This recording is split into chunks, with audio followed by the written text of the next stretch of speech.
बिस्मिल्लाहिर्रहमानिर्रहीम। Welcome to calculus and mathematics learning. पिछले lecture में हमने ETEA engineering 2020 mathematics portion start किया था और पिछले पार्ट नंबर 5 में पिछले वीडियो में मैंने पहले 10 MCQs ईटा इंजीनियरिंग 2020 मैथमेटिक्स पोर्शन के सॉल्व किए थे। आज के लेक्चर में मैं 11 MCQ से लेकर MCQ नंबर 20 तक सॉल्व करूँगा। सो चलिए बढ़ते हैं ETEA MCQs of 2020 engineering test mathematics portion. अब ये KPK में होता है। पूरे KPK में different type of districts Mardan, Swat KPK, Peshawar, इस तरह में ये क्या होते हैं, कंडक्ट होते हैं मर्दान। तो क्या है ये और ये UT में एडमिशन लेने के लिए।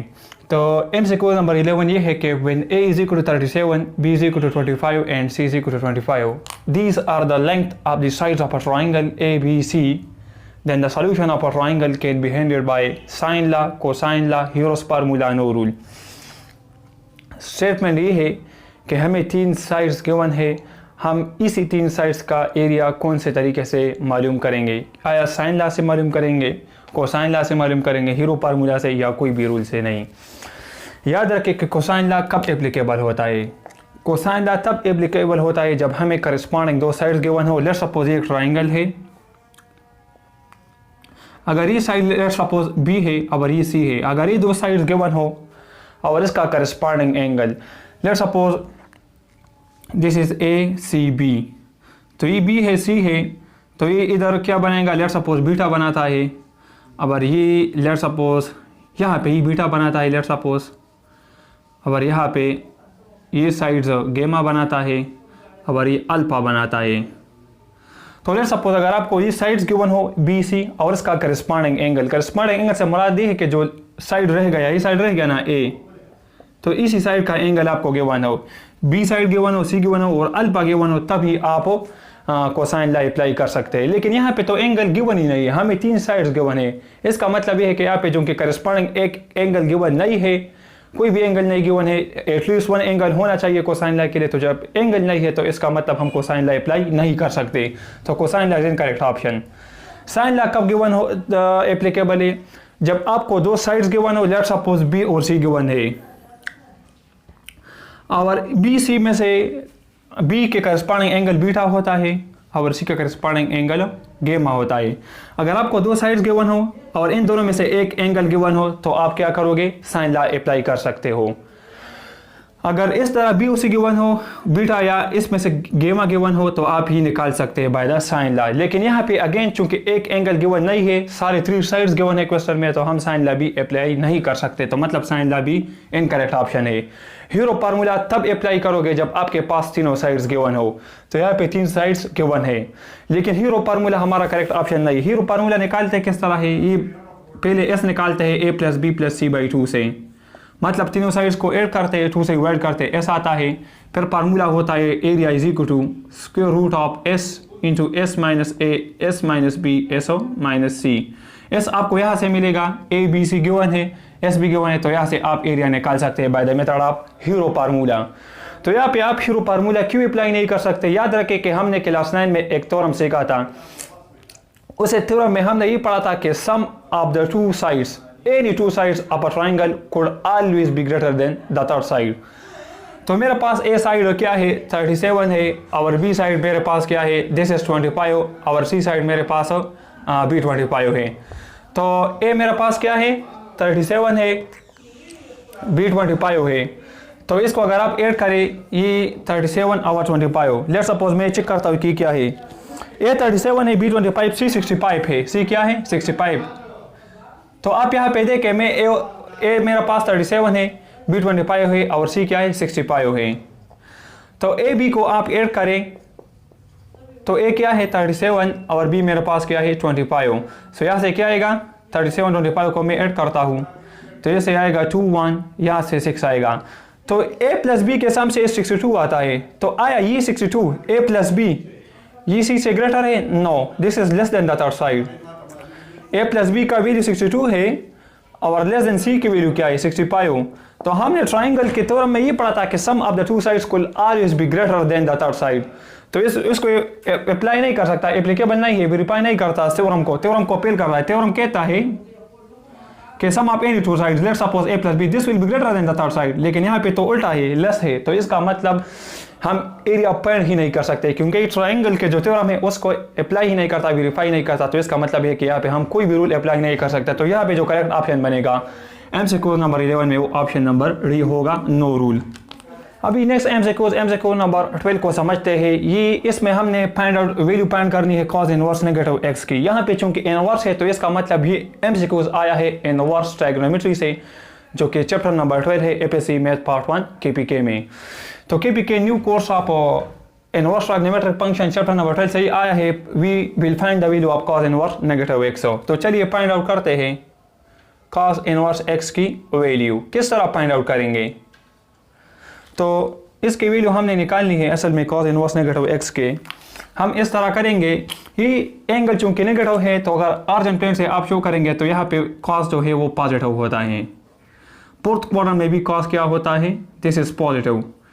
ये नेगेटिव है, x नेगेटिव, तो इसे सेकंड क्वाड्रेंट में हो सकता है और थर्ड में हो सकता है।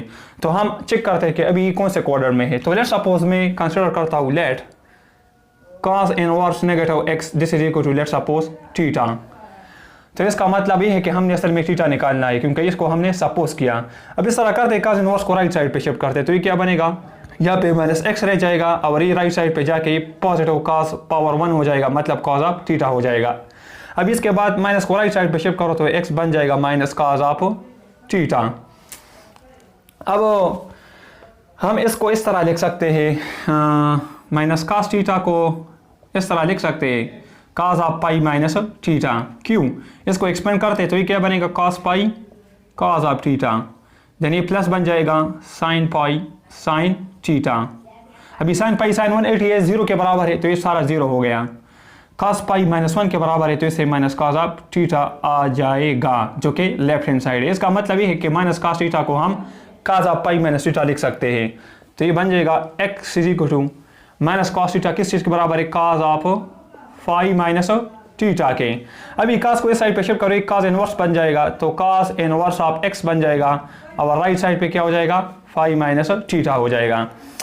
अब इस तरह करते हैं कि थीटा को इस साइड पे शिफ्ट करो और cos इनवर्स को राइट साइड पे शिफ्ट करो। तो थीटा यहाँ पे नेगेटिव हुए, जब इसी साइड पे आएगा ये पॉजिटिव बन जाएगा। ये पाई अपनी जगह पे, ये पॉजिटिव cos इनवर्स x है, जब राइट साइड पे जाएगा ये बनेगा minus cos inverse of x। तो थीटा की वैल्यू आ गई। अब थीटा को हमने क्या सपोज किया था? cos इनवर्स नेगेटिव x, तो इसको यहाँ पे पुट करो अगेन। तो cos इनवर्स नेगेटिव x किस चीज़ के बराबर आ जाएगा? थीटा के। थीटा क्या है हमने निकाला? पाई माइनस cos इनवर्स x। तो इसका मतलब है कि cos इनवर्स नेगेटिव x की वैल्यू है पाई माइनस cos इनवर्स x। अब यहाँ पे पाई है तो याद रखें कि जब एंगल नेगेटिव हो और सेकंड क्वाड्रेंट में हम उसका करस्पॉन्डिंग एंगल निकालना चाहते हैं तो इसको हम पाई से सेपरेट करते हैं। तो पाई से सेपरेट हुआ यहाँ पे, तो इसका मतलब ये एंगल कहाँ पे लाई करेगा? सेकंड क्वाड्रेंट में। अगर यहाँ पे प्लस होता तो इसका मतलब ये है कि वो एंगल फिर थर्ड क्वाड्रेंट में होता था, तो इसका मतलब ये एंगल कहाँ पे लाई करता है? This lie in the second quadrant. और ये बराबर किस चीज़ है? cos इनवर्स नेगेटिव x बराबर है पाई माइनस cos इनवर्स x, जो कि हमने यहाँ पे वेरीफाई किया। तो इसका मतलब है कि यहाँ पे जो करेक्ट ऑप्शन बनेगा वो ऑप्शन नंबर सी होगा, pi minus cos inverse x।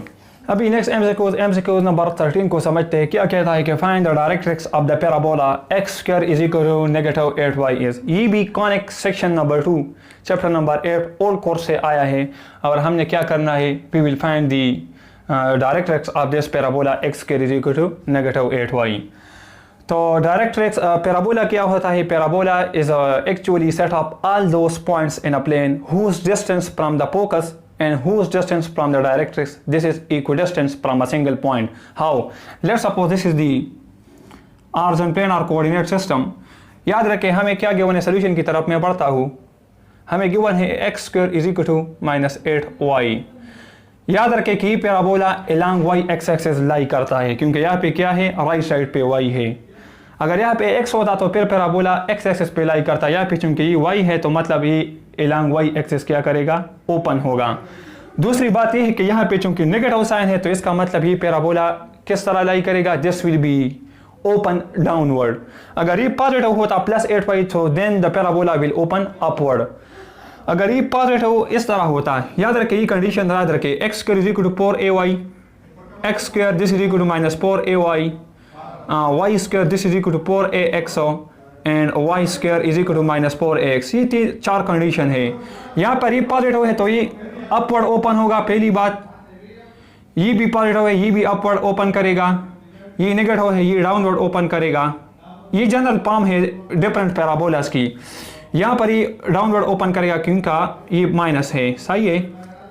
तो हमारा parabola x square is equal to minus 8y है।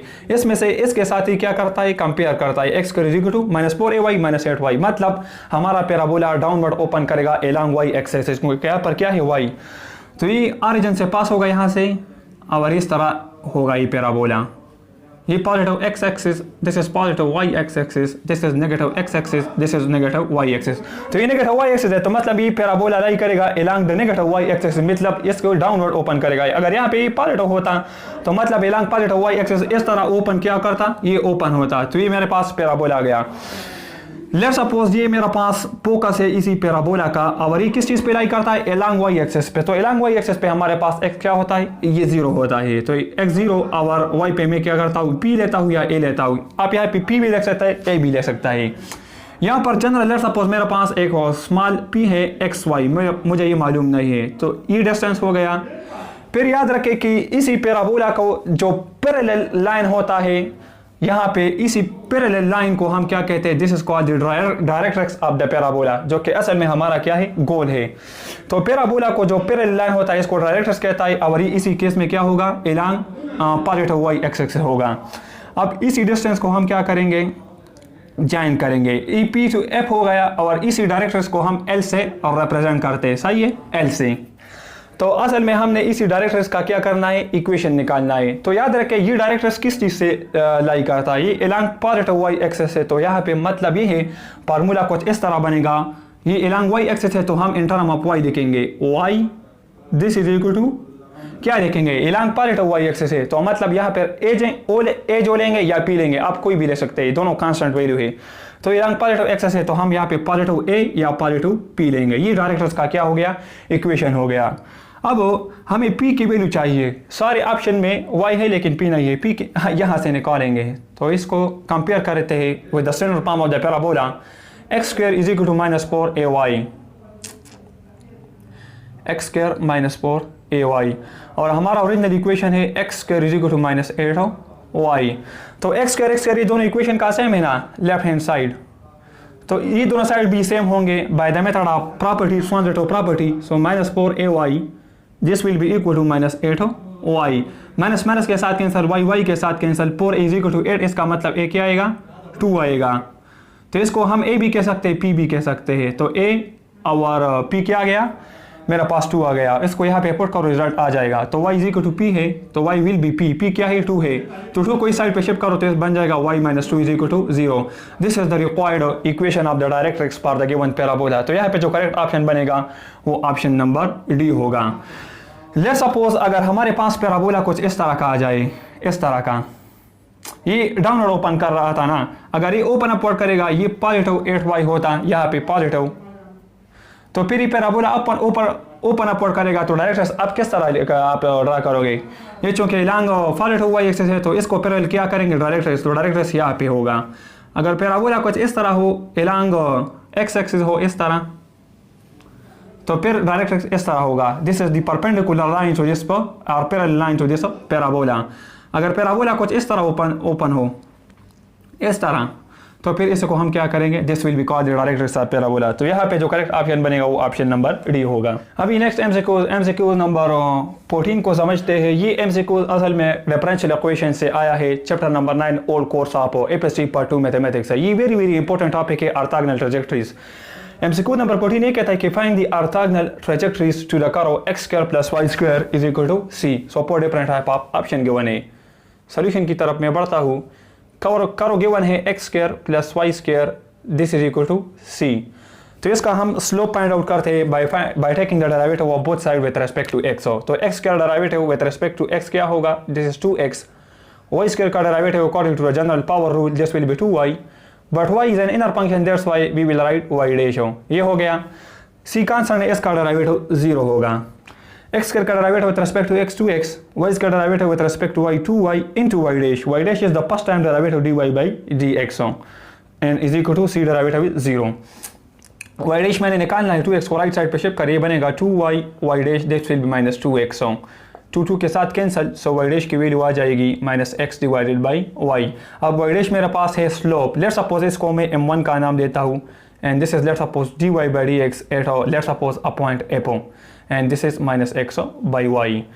अब ये मेरा पास स्लोप आ गया। ये कहते हैं क्यों कस्टमर के ऑर्थोगोनल ट्रैजेक्टरी टू द करो। ऑर्थोगोनल का मतलब ये है कि ये स्लोप जो है और जिस करो का हम स्लोप निकालते हैं ये दोनों एक दूसरे को ऑर्थोगोनल है, परपेंडिकुलर है। तो दो करोस परपेंडिकुलर तब होंगे जब उसके product of slope this is equal to -1। ये कंडीशन याद रखें। Product of slope m1 and m2 क्या हो, दिस इज -1। अब m1 तो हमने निकाला है यहाँ पे -x बाई वाई, m2 निकालेंगे तो ये बनेगा m2 is equal to -1 over m1। Then further m2 मेरे पास होगा -1 ओवर m1 क्या है, -x बाई वाई है। तो m2 आ जाएगा, ये y ऊपर जाएगा माइनस माइनस के साथ कैंसिल, जिससे आ जाएगा y divided by x। m2 मेरे पास असल में डेरिवेटिव dy बाई dx है at let's suppose another point g and this is y by x। So अब ये सेपरेट बाय डिफरेंशियल इक्वेशन के थ्रू हम सॉल्व करते हैं। y को इस साइड पे शिफ्ट करो, ये बनेगा dy by y and dx को राइट साइड पे शिफ्ट करो, ये बनेगा dx बाई x। दोनों साइड पे इंडेफिनिट इंटीग्रल ले लो तो 1 ओवर y का इंटीग्रल क्या होता है, ln y।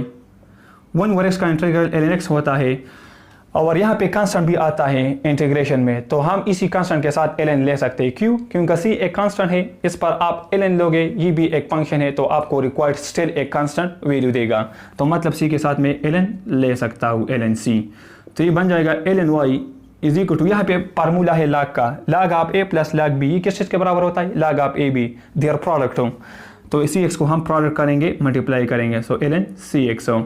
अब बोथ साइड पे एक्सपोनेंशियल ले लो तो e ln कैंसिल हो गया, मेरा पास रिक्वायर्ड इक्वेशन आ गया y is equal to cx हो। तो यहाँ पे देखो ये हमारे पास एलिप्स का इक्वेशन नहीं है, क्योंकि एलिप्स का जो जनरल इक्वेशन होता है वो in the form of x square by a square plus y square by b square is equal to 1 इस तरह का होता है। तो यहाँ पे चूंकि स्क्वायर है नहीं तो मतलब option number C is incorrect option. Option A है सर्कल, तो सर्कल का जो जनरल इक्वेशन होता है वो होता है x square plus y square is equal to a square. वहाँ पे भी सारे टर्म पे स्क्वायर होता है, लेकिन यहाँ पे तो स्क्वायर है नहीं, तो मतलब ये ऑप्शन बी इनकरेक्ट ऑप्शन। दो ऑप्शन रह गए, option B straight line passing through the origin और ऑप्शन डी स्ट्रेट लाइन। तो अब क्या करेंगे, इसी y is equal to C x को मैं एक एग्जाम्पल के थ्रू सॉल्व करता हूँ। Let's suppose this is the origin plane, this is 1 2 3 4, this is -1 -2 -3, this is let's suppose -4, this is 1 2 3, or let's suppose this is 4, -1 -2 -3 -4। अब y is equal to cx है, पर c is equal to 1 equation क्या बनेगा, y is equal to x बनेगा। सही है, c को let's suppose मैंने 1 दिया, तो अगर y 1 हो तो c भी 1, y 2 हो तो x भी 2, y 3 हो तो x भी 3, y 4 हो तो x भी 3, y 0 हो तो x भी 0, y -1 y भी -1, y 2 -2, y 3 तो x भी -3, y 4 तो x भी -4। तो इसका इक्वेशन को कुछ इस तरह आ जाएगा। ये लाइन है, सही, लाइन का स्ट्रेट लाइन इक्वेशन है। तो मैंने रफली ड्रा किया, अगर पुट से ड्रा करोगे तो ये स्ट्रेट लाइन आएगा, अगर ग्राफ पे आप ड्रा करोगे। फिर अगर सी को लेट सपोज मैं 2 वैल्यू दूँ तो ये बनेगा y is equal to 2x। अब यहाँ पे आप x को 1 दोगे तो y डबल होगा, तो x को मैंने 1 दिया तो y डबल, x को मैंने 2 दिया तो y क्या होगा, 4 होगा, x को मैंने 0 तो y भी 0, x को मैंने -1 दिया तो y क्या होगा, -2 होगा, ये x को मैंने -2 दिया तो y क्या होगा, -4। तो इसका इक्वेशन कुछ इस तरह से आ जाएगा। सही है, तो यहाँ से हमने ये कंफर्म कर दिया कि ये दोनों लाइन स्ट्रेट लाइन एक दूसरे को इंटरसेक्ट कर रहे, कट कर रहे, क्या पे, ऑरिजिन पे। तो इसका मतलब ये है कि this line equation y is equal to cx is passing through the origin and also these line are straight line. तो इसका मतलब है कि यहाँ पे जो करेक्ट ऑप्शन बनेगा वो ऑप्शन बी होगा। These are the line equation that passes this is the straight line and passing through the origin. यहाँ पे करेक्ट ऑप्शन बनेगा वो ऑप्शन बी होगा। अभी नेक्स्ट एमसीक्यू नंबर 15 को समझते हैं। ये भी डिफरेंशियल इक्वेशन से आया है, इसलिए मैं बार बार कहता हूँ कि differential equation is one of the most important concept in mathematics. आप जब बीएस में जाओगे तो वहाँ पे भी आप डिफरेंशियल इक्वेशन को, इस पर एक बुक है कंप्लीट, वो आपको सिखाएगा। तो एमसीक्यूज 15 ये कहता है कि the differential equation of family of curves cos of x multiply cos of hyperbolic y is equal to c will be 4 different option given है in the form of derivative. तो इसका मतलब है कि जो गिवन इक्वेशन हमें given है, differential equation क्या है, cos x cos hyperbolic y is equal to C, इसका हमने डिफरेंशियल इक्वेशन निकालना है। सही है, क्या करेंगे, दोनों साइड का मैं डेरिवेटिव लेता हूँ with respect to x, d by d x of cos x into cos hyperbolic y, और राइट साइड का भी मैं लेता हूँ x के साथ। यहाँ पे दो फंक्शन है, इसको मैं 1 सपोज करता हूँ, इसको 2, तो यहाँ पे प्रोडक्ट रूल लगेगा। क्या product rule? So first function derivative of the second function cos hyperbolic y plus second function cos hyperbolic y and derivative of the first function क्या है, cos x है, और इज इक्वल टू कांस्टेंट का derivative 0, first function derivative of second plus second derivative of first, ये product rule का formula है। cos x अपनी जगह पे, cos हाइपरबोलिक y का डेरिवेटिव होता है sin hyperbolic y, remember sin hyperbolic y, और ये यहाँ पे y क्या है, दिस इज एनर फंक्शन, तो इसका भी हम डेरिवेटिव लेंगे x के साथ, cos का हो गया, y का भी लेंगे तो dy बाई डी एक्स रह जाएगा। Then plus cos hyperbolic y अपनी जगह पे, और cos x का derivative with respect to x minus sin x होता है इज इक्वल टू 0। इसी होल को मैं राइट साइड पे शिफ्ट करूंगा तो ये पॉजिटिव बन जाएगा, तो cos x sin hyperbolic y into dy over D x, यहाँ पर ये नेगेटिव बनेगा तो राइट साइड पे जाके पॉजिटिव बन जाएगा, positive sin x multiply cos hyperbolic y। अब इस तरह करते हैं कि दोनों साइड को cos x and sin hyperbolic y से डिवाइड करते हैं, cos x sin hyperbolic y, और इसी साइड को भी cos x sin hyperbolic y से, तो cos x sin hyperbolic y cancel हो गया, तो dy बाई डी एक्स किस चीज़ के बराबर आ गया, sin x by cos x से टेंजेंट x आता है, और cos hyperbolic over y over sin hyperbolic, cos by sin से कोटेंजेंट आता है, तो cotangent hyperbolic y, this is the required differential equation. तो करेक्ट ऑप्शन कौन सा बनेगा, ये भी नेगेटिव है, ये भी नेगेटिव, ये दोनों तो इनकरेक्ट। यहाँ पे कोटेंजेंट x टेंजेंट हाइपरबोलिक ये तो नहीं है, यहाँ पे हमें टेंजेंट x है, तो टेंजेंट x इस ऑप्शन में है, कोटेंजेंट हाइपरबोलिक y भी है, तो इसका मतलब यहाँ पे करेक्ट ऑप्शन कौन सा होगा, this will be the option number A.